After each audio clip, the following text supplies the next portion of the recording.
What I want to talk about today is what emergence is as a phenomena, as a property that's actually essential to understand the nature of the universe we live in, and that's actually essential to understand what it means to be human, and that is essential for understanding the basis for meaning, for ethics, for existentialism, and then also what that portends for the future of civilization and addressing some of the things that are concerning and that are exciting.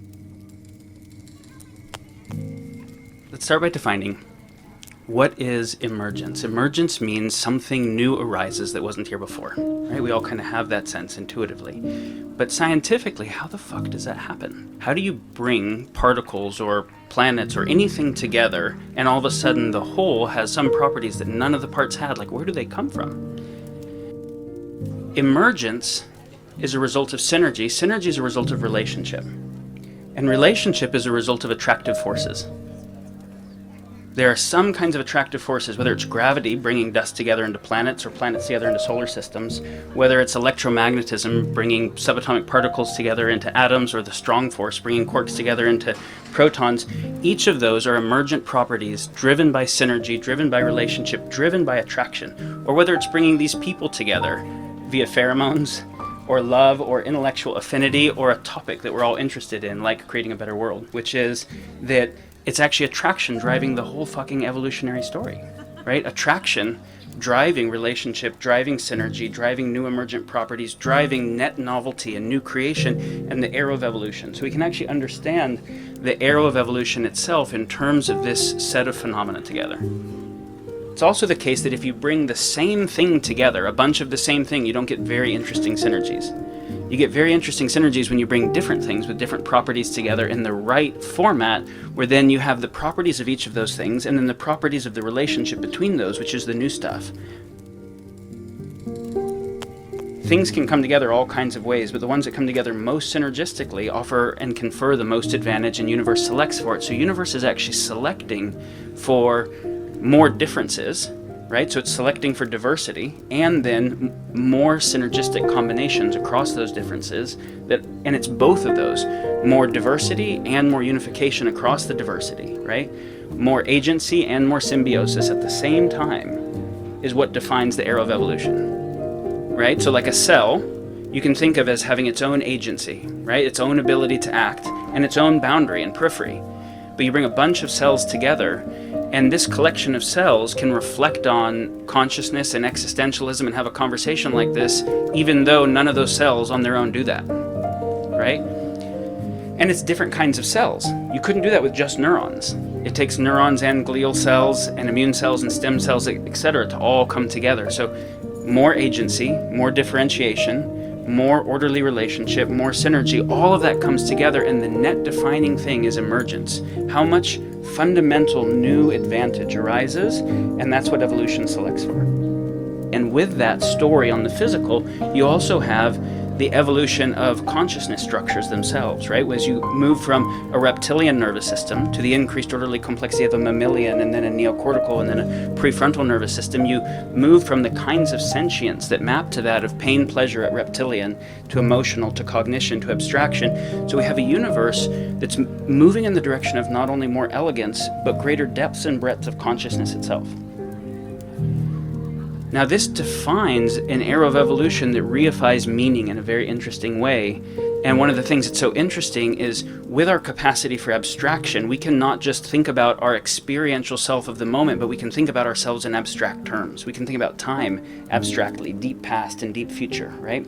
And that is what allows us to actually understand evolution itself. It's an understanding of deep past and fossil record and astrophysics that give us a sense of the ability to abstract laws of how that change occurs over time, that allows us a deeper insight as to how we got here, and then also the ability to vision a future fundamentally more beautiful and more interesting, and then be part of that creative process. So if we learn how to use it well, then we say, how can we learn from the past, how universe works, to be able to imagine a future in an omniconsiderate way that has fundamentally less suffering and higher quality of life across all meaningful quality of life metrics for all life, right? That is omniconsiderately true, good, and beautiful. And then how can we apply all that learning now to actually help create that world? And in doing so, we stop just being a part of the whole. But in our ability to think about the whole and think about the direction of the whole, we can actually become an agent for the whole. This is fucking huge, right? The bee is serving this huge role in evolution by pollinating the plants that make the atmosphere, that make us, but they don't know they're doing that, and they can't consciously figure out how to do it better. But we actually have the capability of looking at what the whole story is and identifying as, whoa, the whole evolutionary impulse of universe brought me about and then woke up to itself in me. And so we move from evolution as a mostly unconscious algorithmic process that selects for dominance now to a process that can be mediated by conscious agents that can actually forecast a more beautiful future and select to help create that. When we don't identify as evolutionaries, then we can be actually we identify as nouns rather than verbs, and we stay stuck where we're at, and then we need pain as an evolutionary driver, and then emergence through emergency is how we grow. As soon as we identify with the inexorability of evolution and ourselves as evolution incarnate, we stop needing pain to push us, because our whole fucking purpose for being, for becoming are actually matched. They're two sides of the same thing. Is the lure of the becoming, is the bringing about more of the timeless properties of the infinite in time, right? More of the infinite through the finite. This actually becomes the basis of our existence. And everybody knows that when you are in the experience of creating beauty that didn't exist before in universe, that adds to universe, that's uniquely yours to create, you feel a kind of aliveness that's not matched by anything else. In lieu of not doing that, the emptiness causes all kinds of addiction, right? Because that's fundamental to what we're actually here to do. Now, when we all identify as evolutionaries, we obsolete the need as pain for a driver.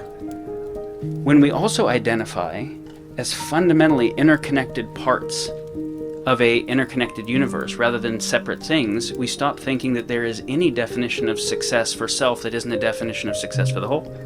And we stop thinking that the idea of advantaging ourselves at the expense of something else we're inexorably interconnected to makes sense at all. When Einstein said, the idea that there are separate things is an optical delusion of consciousness. And in reality, there is one reality that we call universe, of which we are all inextricably interconnected facets.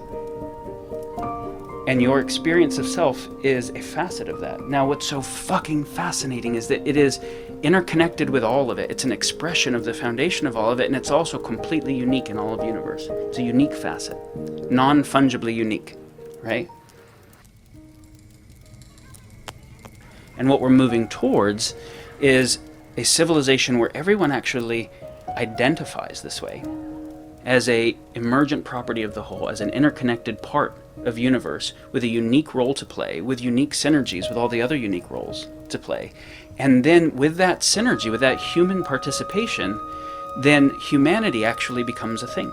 It actually becomes an emergent property. Right now it's an idea, but we don't have humanity, we don't have civilization, we have humans bumping, right? We have a bunch of organelles that haven't organized as a cell that starts breathing. Right? You don't have behavior of the whole that is centrally and consciously self-organizing. If we cherry pick from the huge data sets about where humanity is going right now, we can see that things are exponentially changing, which means changing at more and more rapid and more significant rates. And you can cherry pick metrics where things are getting exponentially better, and that's true, and other things are getting exponentially worse, and that's also true. Then that doesn't mean things are getting better or worse. It means the current system is destabilizing. And that means self-terminating. And then we either have a discrete phase shift to a lower order entropic system, or the emergence of a higher order system that is foundationally different than the current system we have. Now, what's so interesting is there used to be such a thing as local problems. When Gandhi was working with home rule for India, it was largely thought of as an Indian problem, and it didn't directly affect everybody, right? When people in the US wanted to, or who founded the US wanted to leave British Empire, there was somewhere else to go. And it was a local problem. Right now, when we deal with species extinction and ocean acidification and peak nitrogen, peak phosphorus, they're all global issues, and you can't solve them without China and without India and without the US and without everyone participating. So the idea that we have local issues is gone. Our level of global infrastructure and technology has made it to where we have all global issues. And they're actually existential.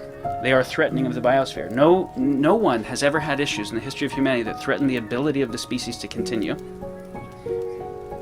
Nor did they have ones that they had to face eminently in short term, nor did they have the capacity to actually face those kinds of things. The data science, the technology that could build something fundamentally new.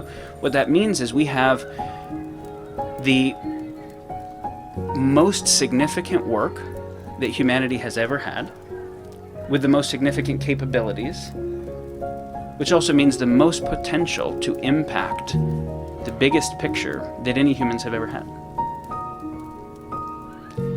And it's easy to think about that and then get caught back into like shit you gotta do next as part of to win at the current system that is going extinct.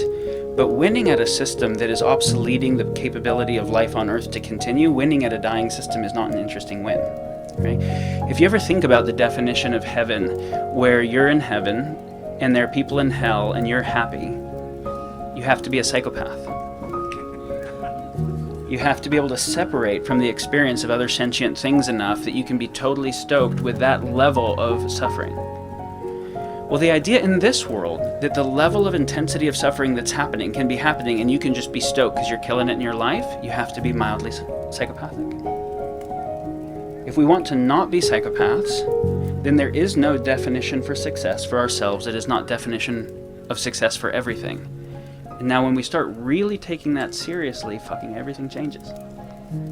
And then you start saying, well, what can I actually do to make my life of greatest use to all life?